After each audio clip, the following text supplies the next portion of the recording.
ये कालिया नाग बा समय तो भगवान ने नाथ दो, लेकिन बाकी बाद और पैदा है गए। और जब तो एक हुई तो यमुना जी में, अब तो जिला में, तहसील में, अब पता नहीं विधायक जी की तहसील में है कि नहीं है, पर वैसे शास्त्र में लिखी है कि कलयुग में सब घर घर में आ जाएंगे। बोले पहचान का है? पहचान ये है कि जो प्रदूषण फैलावे वो कालिया नाग है। जो सवेरे जगत खेम माचिस उठाई और तुरंत धुआं शुरू। प्रदूषण वायु, जहां ऑक्सीजन की पहले से ही कमी है, ऊपर ते बिन्ने और दमक दे चार बीड़ी सवेरे सवेरे, तो जो टहले का है बिन को ऑक्सीजन लेवो खराब है गो है। तो जो वायु प्रदूषण फैला रहे हैं वे कालिया नाग, ध्वनि प्रदूषण फैला रहे हैं वे कालिया नाग। बोले ध्वनि प्रदूषण कौन फैला रहा है? देखो ये कथा है रही है ना, ये प्रदूषण खत्म करने वाली है। इसमें राम का नाम है, भगवान का नाम है। जो ध्वनि में राम का नाम घोरे वो प्रदूषण को खत्म करता है।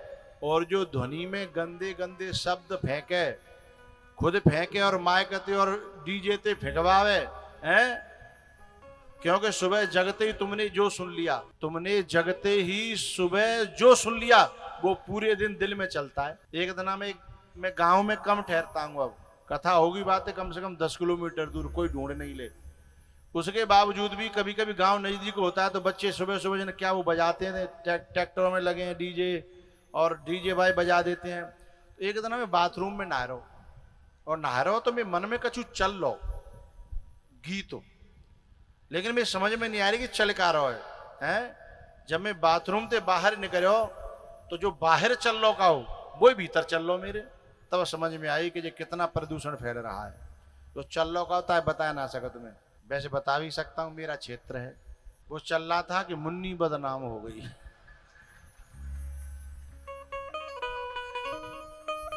डार्लिंग तेरे लिए है रहता है। अब मैं बाथरूम में, मैं भगवान का नाम लेने वाला आदमी, मैंने कि मैं भीतर मुन्नी बदनाम कैसे आ रही है? तब बात समझ में आई कि बाहर से वायरस अंदर आ गया, और जाने कब चला गया कब आ गया है पता भी नहीं चला। जब ध्यान दिया कि ये चल रहा है तब समझ में आया। तो जो ऐसे ऐसे गंदे गंदे वो चलाते हैं वे कालिया नाग हैं। एक जगह ऐसी आगरा में सुन ली मैंने, तो मैं बचता रहता हूं दिमाग में, जन दिमाग ऐसा बड़ा सातिर होता है, जल्दी पकड़ लेता है। एक जगह आगरा में था मैं, और आगरा में छत पे टहल रहा था एक जगह, तो एकदम पीछे से आवाज आई कि छोरी जेल करावेगी रे, छोरी जेल करावेगी।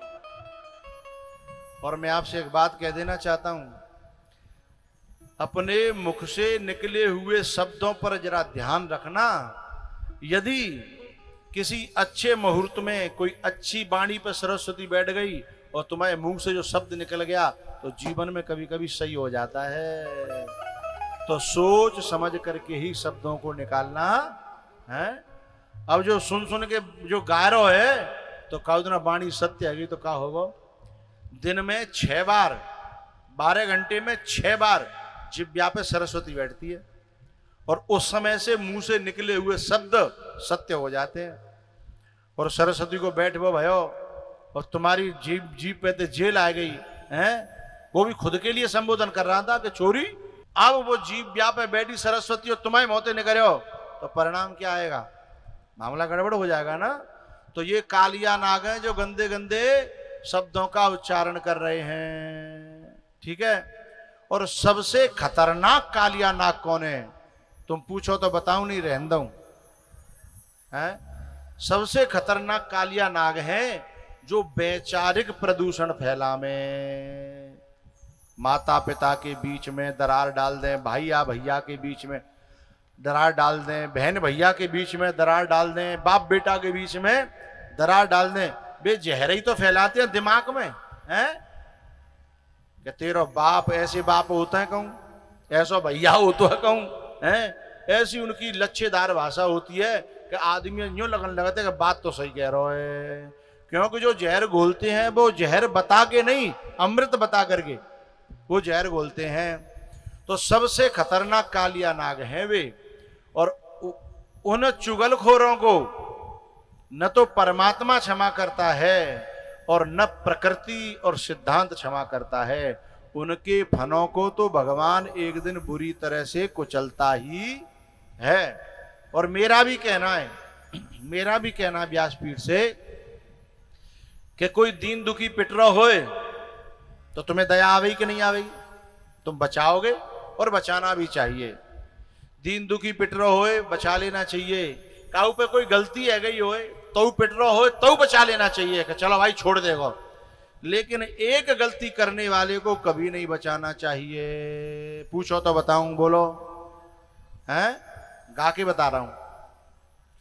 जिस भजन में राम का नाम नहीं उस भजन को गाना। बोलो बोलो। चाहे बिटिया कितनी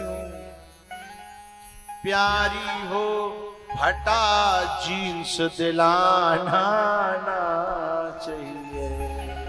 फटा जींस दिलाना ना चाहिए। ये पुराने जमाने के भजन नहीं कर लियो ना अब, हैं? देश काल परिस्थिति के अंदर सब बदल गया। चाहे बिटिया कितनी प्यारी हो। अब क्या क्या नहीं कराना चाहिए वो अपने आप समझ लेना, ठीक है? चाहे भैया कितनों बैरी हो उससे द्वेष बढ़ाना ना चाहिए। यदि घरवारी भड़कावे तो बातों में आना ना चाहिए। क्या मोह तो न्यारे होनो है, मोह तो न्यारे होनो है। न्यारे हो जाओ, अच्छी बात है, कोई बुरी बात नहीं है, लेकिन मन में जहर मत डालना, नहीं तो बदले में परमात्मा कभी चूकता। जैसे कोई नारी किसी परिवार में जाकर के और जब जहर घोलती है तो उसके परिवार में मायके में आकर के भी कोई न कोई जहर घोलने वाली आ जाती है। फिर वो कहती है कि गुरुजी मेरी जो है भाभी बहुत खराब निकली है, मेरी मम्मी पापा का जीना हराम कर दिया है। फिर मैं पूछता हूँ कि तैनी कहूँ कि मम्मी पापा का जीना हराम कर दिया है, तैनी भी तो जहर घोरे हो है। क्योंकि साईं के दरबार में बदले कहूं ना, ए बोलो बोलो। चाहे भाई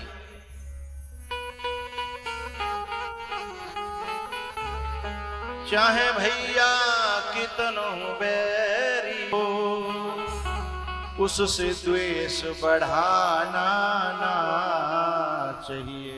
अब वो पंक्ति आ रही है जिसे मुझे कहना था। और चुगलखोर में परे पन्हैया उसे बचाना ना चाहिए।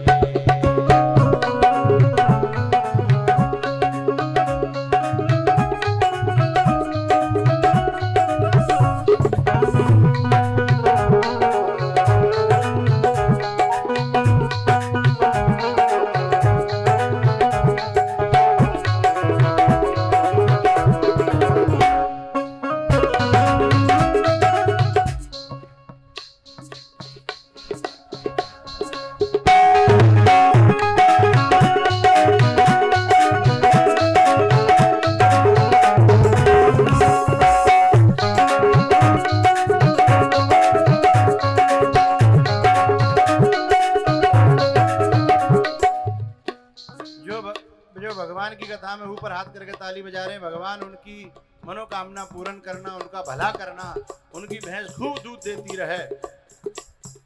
और जो भगवान तेरी कथा में अच्छे हाथ पांव होते भये भी जो ऊपर हाथ नहीं कर रहे हैं, हे भगवान, हे मैया,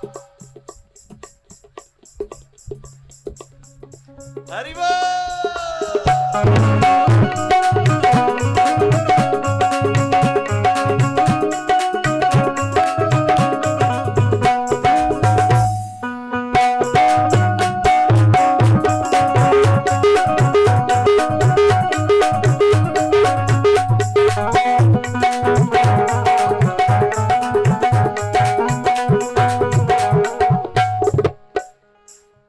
अब के तो बिन्ने में ताली बजाइए जिनके हाथ टोटे हैं, और बिन्ने में ताली बजाइए जिन्हें बैठे हुए पांडाल में जगह नहीं है, हैं? तो भैया राजी तो ही बजा लेते तो क्या बढ़िया, कितना बढ़िया होता ना। बोलो गिरिराज महाराज की।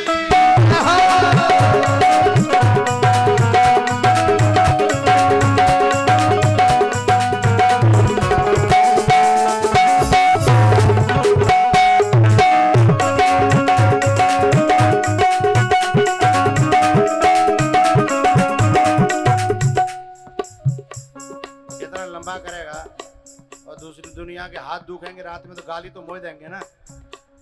ऐसे समय पीस छोटा करके दबा देना चाहिए ना?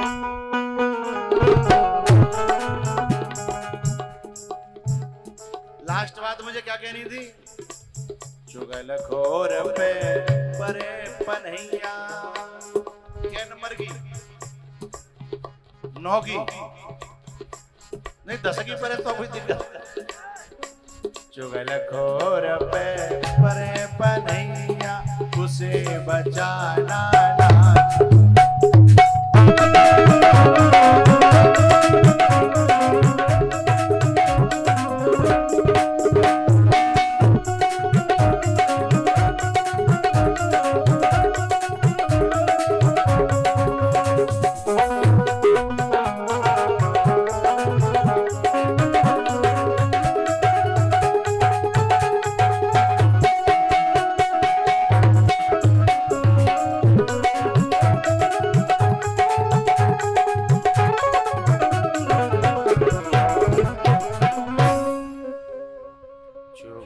खोर पे परे पनैया, उसे बचाना